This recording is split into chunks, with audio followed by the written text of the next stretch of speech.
Welcome to Headstones and Microphones, where we use AI to step into the past through a researched, first-person simulation of history's most interesting people. I'm your host, Calvin. While we've added some creative storytelling, our goal is to inspire your own study of these fascinating lives.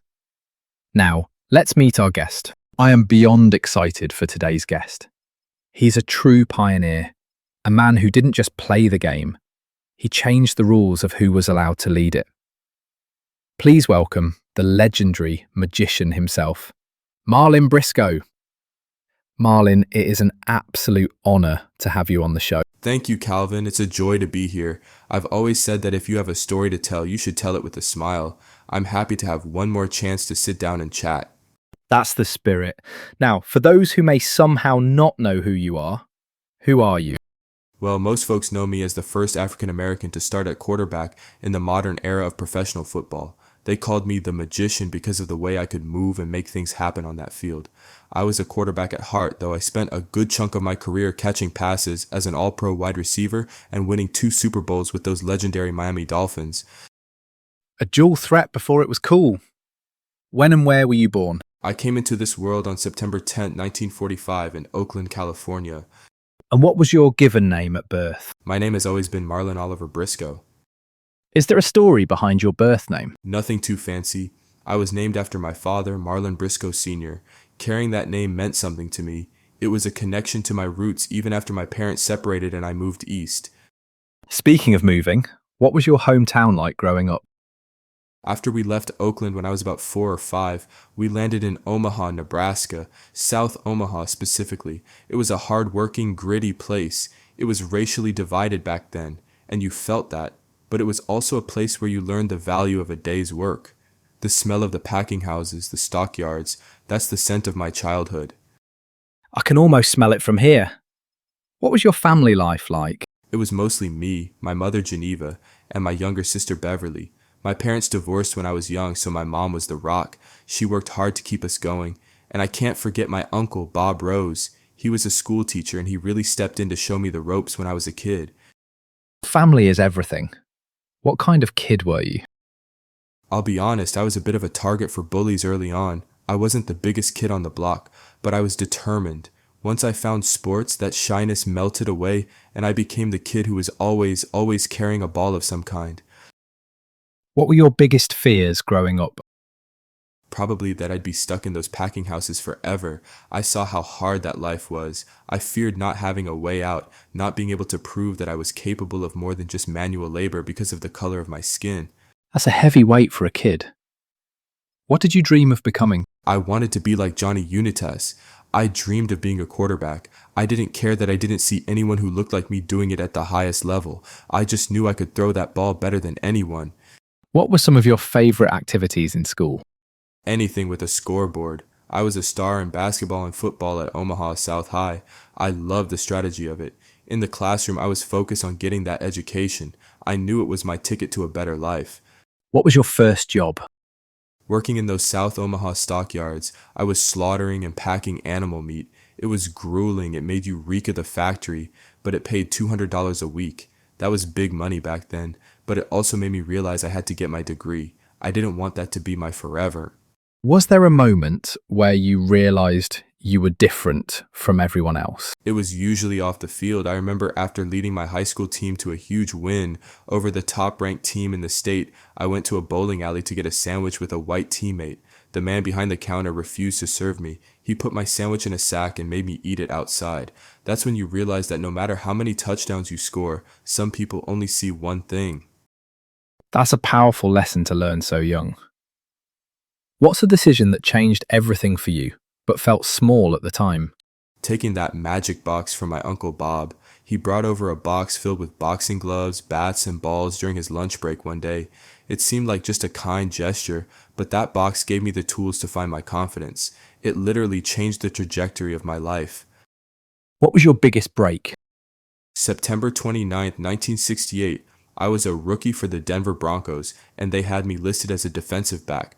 But our starter, Steve Tensey, got hurt. Coach Lou Saban called my name in the fourth quarter against the Boston Patriots.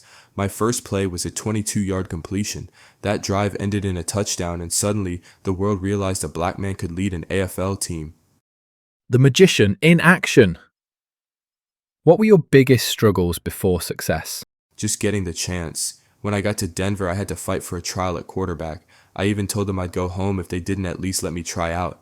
The struggle was the unwritten rule that we weren't cerebral enough for the position. I had to fight that myth every single day. Did you ever consider quitting? Only if I wasn't going to be allowed to compete. I was never afraid of the work, but I didn't want to be pigeonholed.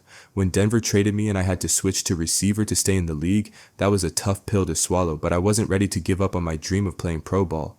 Were there any specific daily habits or routines that you feel were essential? Preparation and persistence. I'd practice my footwork and my release until it was second nature. I had to be twice as good to get half the credit, so my routine was built around being undeniable. What job would you have had if fame never happened? I think I would have been a teacher or a coach much earlier. I always valued education. I eventually went back and got my teaching degree later in life.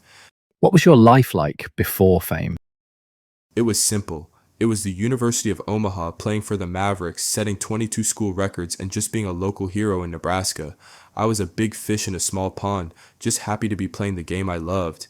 How did relationships change after success? You find out who your real friends are. Some teammates, like my left tackle Sam Brunelli, were incredible. He used to tell the guys, "Don't let him touch the magician," but you also hear the whispers and the slurs from others who can't handle your success. Did fame bring happiness? It brought satisfaction and opportunity, but happiness is a tricky thing. It brought the ability to provide for my family, which was my main goal. What was the downside of becoming famous? The pressure of being the first. You feel like you're carrying the weight of an entire race on your shoulders. If I failed, it wouldn't just be Marlin Briscoe failing, it would be used as an excuse to keep other black quarterbacks out for another 20 years. What misconceptions did people have about you? People thought I was just an athlete who could run. They didn't realize how much I studied the game, how much I understood the mental side of being a quarterback. They saw the magician tricks, but they didn't see the work behind the magic. What's something people misunderstood about your life? Probably how much I truly loved the quarterback position. People saw me succeed as a wide receiver and thought I was happy with the switch. I was a team player and I loved winning those rings in Miami, but in my heart I was always a signal caller. Who had the biggest influence on your life? My mother for her strength and my uncle Bob Rose for giving me that first spark of confidence. What was life like in your final years? It was about giving back. I spent a lot of time working with the Boys and Girls Club in Long Beach. I wanted to be for those kids what my Uncle Bob was for me, someone to show them they had potential they hadn't even dreamed of yet. What were you working on before you passed away? Just continuing that mentorship. I was always involved with the community and staying connected to my roots in Omaha. When and where did you pass away? I passed away on June 27, 2022 in Norwalk, California. What happened, if you don't mind sharing? It was heart failure. I was 76 years old. I lived a full life though.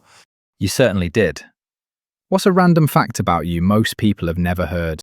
I was actually a really good basketball player. Some folks in Omaha thought I was even better on the court than on the gridiron. What's the craziest rumor ever told about you? Oh, back in the day, there were always rumors about why Denver really traded me after such a record-breaking rookie year. People couldn't wrap their heads around a team getting rid of a guy who just set rookie records, so the rumors flew. But the truth was just the reality of the times. What was your most unique habit? I had a way of scrambling that wasn't like other guys. I didn't just run, I looked like I was dancing out there. It wasn't something I practiced, it was just how I reacted to the pressure. What was your favorite food? Growing up in Omaha, you can't beat a good steak, but honestly, after a long practice, anything my mom cooked was the best meal in the world. Did you have any known rivalries? My biggest rivalry was with the status quo. On the field, I loved the competition against the big teams like Oakland or Kansas City, but the real battle was against the people who said I couldn't do the job. Tell us a story nobody talks about. When I first saw my quarterback jersey in Denver, I had been practicing at cornerback, and I was actually nursing a hamstring injury. I walked into the locker room one day, and my defensive jersey was gone. In its place was number 15, the quarterback jersey. I actually thought I had been cut. I thought they were getting rid of me because I was hurt. It turns out they were finally giving me my shot. What advice would you give people chasing success? Don't let someone else's definition of you become your reality. If I had listened to everyone who said a black man couldn't be a quarterback, I never would have stepped on that field in 1968. Believe in your magic, whatever it is, and work until they can't ignore you. Powerful words. Marlin, do you have any closing remarks or stories you'd like to share with our listeners before we sign off? Just that I'm grateful. Life has its ups and downs, and I definitely had mine, but being able to look back and know I opened a door for the young men playing today, that's the greatest win of all. Thanks for having me, Calvin. It's been a blast. The pleasure was all ours. What a journey from the stockyards of Omaha to the Super Bowl and into the history books as the magician. Thank you, Marlin, for everything you did for the game. And that wraps up another conversation from Beyond the Grave. Thanks for joining us on the Headstones and Microphones podcast. Remember, legends may die, but their stories never do. Please help spread the word by sharing and following the pod.